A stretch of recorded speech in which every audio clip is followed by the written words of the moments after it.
Агрокомплекс «Инта-Приполярная» усилит оленеводческое направление. Это поможет привлечь дополнительные субсидии и вдохнуть жизнь в убыточные предприятия. Оленина – это экологически чистое мясо, которое можно продавать не только в республике, но и за рубеж. Об этом рассказал Владимир Уйба на встрече с журналистами городских и районных СМИ.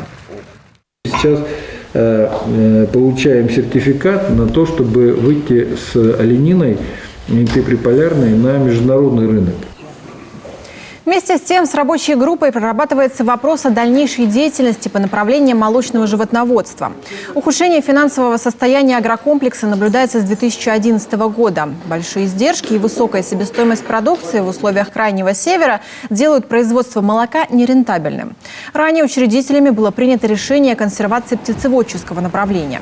Ставки субсидий на товарное молоко правительство Коми постоянно увеличивает и значительно.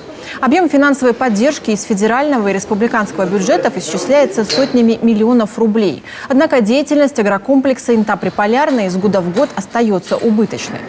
Экономику нельзя ломать через колено. Она этого не терпит. Она потом бьет так по лицу, что мало не покажется. Поэтому мы можем еще загонять себя в угол субсидиями, мы можем еще повышать стоимость товарного молока. Вот придет туда на рынок сеть, да, со своим молоком, которая выставит молоко дешевле, чем наше субсидированное.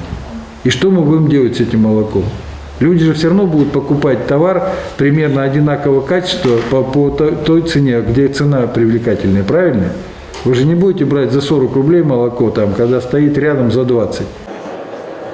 Дальнейший план развития агрокомплекса «Инта-Приполярная» разрабатывается специальной рабочей группой, сообщил Владимир Уйба.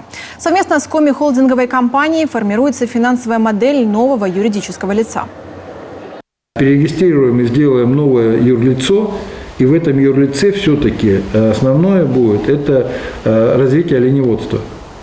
И плюс те люди, которые будут высвобождаться, в первоочередном порядке будут предлагаться рабочие места вот у новых резидентов.